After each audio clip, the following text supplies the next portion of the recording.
여러분, 다정학형입니다. 자, 오늘 마지막으로 집에 가기 전에 리뷰할 파충류는 바로 이제 그린아이 개코라고 해요. 자, 그린아이 개코 어떤 개코냐? 그냥 눈이 연두색이라서 그린아이 개코라고 하고요. 이제 특징 같은 경우에는 이제 토케이 개코하고 되게 근린된 가까운 종류로다가요.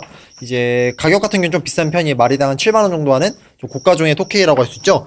국내에는 뭐 그렇게 많이 알려진 바는 거의 없는 종이고요. 이제 이 친구가 어떤 종류인지 한번 설명시켜 드릴게요 해서 영상을 준비해 봤습니다. 자, 그리고 그 전에 먼저 저희가 이번에 야심차게 준비한 사육장인데요. 이제 노모이라는 데서 제작된 사육장이요. 이제 사이즈는 2자 정도고 지금 저희가 제작을 끝냈는데 엄청 깔끔해요. 이 사육장에서 이제 비어디 드래곤이나 다양한 파충류들을 키울 수 있고요. 지금 저희가 샘플로도 하나를 만들어 봤는데 가격 같은 경우도 하나에 10만 원 정도로다가 온도도 자동으로 조절이 되고요. 그래서 한번 평소에 사육장을 좀 관심 있어 하셨던 분들은 한번 오셔도 좋을 것 같아요. 자, 아무튼 야, 니가 이거 좀 찍어주라, 인형아.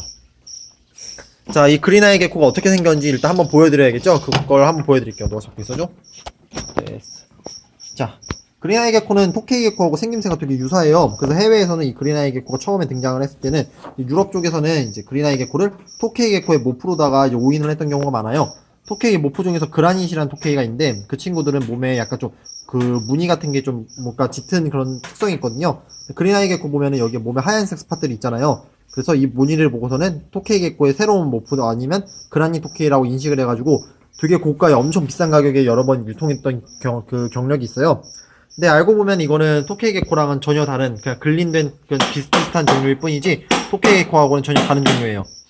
보시면은 몸의 색깔도 약간 연두색을 띠고 있고요. 눈의 색깔이 완전한 연두색이거든요. 그래서 그린아이 개코라는 이름이 붙었어요. 그리고 근데 얘가 토케이 개코가 다른 종이라고 하더라도 사육도 거의 동일하다고 볼 수 있고 이제 길이도 토케이하고 비슷해요. 얘네도 엄청나게 크게 자라는 대형 부치류여가지고 최대 크기가 30cm를 넘어가는 그런 엄청난 사이즈를 자랑하는데 그래도 역시 토케이보다는 덩치면에서는 압도적으로 좀 밀리는 편이거든요. 제가 한번 토케이하고 같이 비교해서 한번 보여드릴게요. 잠깐 스탑핏. 화질 안 맞을 때 이렇게 한 번씩 클릭을 해줘.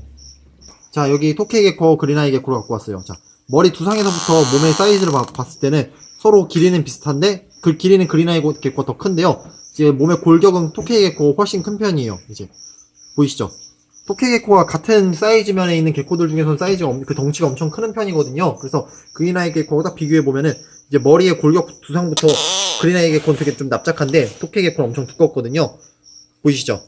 이런 식으로 구별을 하면 되고 전체적인 몸의 바디 색깔 자체가 그린아이 개코는 연두색을 띠고 있고 토케이는 좀 잡스러운 무늬들이 많이 있기 때문에 좀 같이 비교를 해보시면 구별이 좀 더 쉬울 거예요. 너 똥냄새가 난다? 너 방귀 꼈냐? 아닌데요. 아니지? 그래요. 미안해. 자, 일단 토케이 다시 넣을게요. 스탑잇. 자, 그리고 그린아이 개코 같은 경우는 암수 구별이 좀 어려운 파충류 중 하나예요. 그래서 굳이 말하는 이 친구들의 구별법에 대해서 말씀드리자면 이것도 확실한 정보는 아닌데 몸의 바디의 색깔을 봤을 때 수컷들이 조금 더 여기 색깔이 연하고 스팟이 좀 더 도드라지는 편이고요. 암컷 개체는 조금 더 무늬가 없는 편이라고 해야 되나? 수컷은 여기 두 가지 무늬들 보이시죠? 갈색과 연두색이 이렇게 도드라지는 편이고요. 암컷의 경우에는 이 무늬가 그냥 일반적인 패턴을 띠고 있다고들 해요. 근데 제가 보기에는 이것도 확실한 정보인지 모르겠는데 아마 일단은 그렇게 구별한다고 하고요.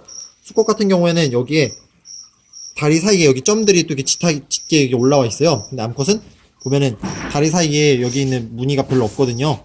그리고 생식기를 보면은 자, 보이시죠? 생식기가 별로 튀어나와 있질 않아요. 이거 한번 직접 보셔야지 알 것 같은데 얘네 암수 구별은 그렇게 약간 좀 쉬운 편은 아니어가지고요. 수컷은 눌러보면은 여기에 여드름이라고 해야 되나? 여기 검은 거 보이죠? 이 검은 게 이제 튀어나오거든요. 근데 암컷은 이런 게 튀어나오질 않으니까 그 방법으로 구별을 하고요. 얘네 같은 경우에도 이제 서식하는 지역에 따라서 로컬이 어느 정도 나뉜다고 하는데 아직까지는 그 로컬에 대해서는 세세한 정보는 거의 없는 편이에요. 워낙 전 세계적으로 유통량이 이렇게 많은 종류는 아니다 보니까요. 이제 일부의 마니아 분들이 키우는 종이고 또 아직까지 번식이나 사육에 대한 확실한 정보는 없는 편인데 굳이 말을 하자면은 이런 식으로도 세팅을 해주시는 거죠. 바닥에다가는 에코워스나 코코피트를 깔고 뭐 습도는 한 80% 정도 약간 다습한 환경을 좋아하는 개코예요. 그런 다음에 물그릇은 꼭 해주시고 물도 항상 뿌려주시고 온도도 뜨겁게 해주고 얘네가 토케이 개코랑 비슷비슷해요. 성질이 진짜 더러운 개차반이에요. 이런 개코들의 특징이요. 활동량이 되게 많아요. 그러다 보니까 신진대사를 활발하게 만들어주기 위해서는 항상 온도를 어느 정도 유지해 주시는 게 좋아요. 그래서 저 같은 경우에는 온도를 28에서 30도로 꼬박꼬박 유지를 해줘요. 그러다 보면은 뭐 나름대로 번식도 되는 편이라고 하고요. 근데 얘네 토끼랑 똑같은 게 한번 산란할 때 이제 알에다가 투자하는 영양소가 너무 많다 보니까 항상 먹이를 꼬박꼬박 많이 챙겨주셔야지 안 그러면은 암컷들이 알을 낳다가 중간에 쇼크로다가 가버리는 경우가 안 돼! 가버리는 경우가 종종 있어요. 그러니까 항상 사육을 하실 때 있어가지고 먹이 공급만큼은 정말 꼬박꼬박 챙겨주셔야 되는 친구들이에요. 자, 보시면은 저기 벽면에다 알을 2개를 붙여놨어요. 저게 지금 그린아이 개코의 이제 그 알인데요. 제가 보기에 저건 유정란으로다가 이제 한 앞으로 2달에서 3달 정도 있으면 부화를 할 것 같은데, 부화시키는 건 토케이하고 동일하게 해주시면 되는데, 가급적이면 사육장 내부에다가 코르크 튜브 같은 걸 넣어주셔서 그 나무 속에 알을 낳게 해주셔야 돼요. 저는 유리에다 낳으면은 뭐 온도나 습도 관리가 좀 안 되다 보니까 관리가 좀 어렵거든요. 저 알을 꺼내다 터트리는 경우도 되게 많고요. 그러니까 항상 인큐베이터를 준비해 주시고 이 안에다 코르크 튜브 같은 나무 제품을 많이 넣어가지고 알을 낳았을 때마다 즉각 회수를 해주시는 게 가장 좋은 현명한 선택이라고 생각을 합니다. 아무튼 국내에는 별로 알려져 있지 않은 좀 다소 생소한 개코기는 해도요, 뭐 사육하는 방법이나 뭐 노하우에 따라서는 얼마든지 좀 즐겁게 사육이 가능한 개코예요. 저는 약간 이런 불 같은 개코를 좋아하거든요. 성질머리가 더러운 거요. 그래야지 뭔가 생명이 살아 숨쉰다는 걸 몸으로 다 직접 체험을 할 수가 있잖아요. 자, 주는 먹이만 받아먹는 크레스트 개코와 레오파드 개코 이런 친구들 별로 좋지 않아요. 저는 항상 이렇게 날뛰는 친구들이 너무 좋아요. 막 주인이 만지면 똥오줌 싸면서 물어뜯고 막 손에 피도 나고, 그래야지 서로 살아있는 생물이라는 걸 느낄 수 있는 그런 감동의 시간이 되지 않을까 싶습니다. 자, 그리고 평소에 뭐 부부 간에 뭐 싸움이 많다거나 가정 내에 불화가 있는 친구들께서도 한번 토케이 개코를 키워주세요. 그러면은 그 가정 내에 있는 화를 토케이가 대신 화를 내주는 걸 거예요. 토케이가 화를 내므로써 가정의 평화가 네, 뭔 소리 하는 거야. 아무튼 영상 여기서 마무리할게요. 저희 이제 집에 가야 돼요. 저희 직원들 여기 더 있으면 인건비 계속 나가요. 자, 얘들아 갈 준비하자. 자, 영상은 여기서 마무리하겠습니다. 다들 좋은 하루 보내시기 바랄게요. 감사합니다.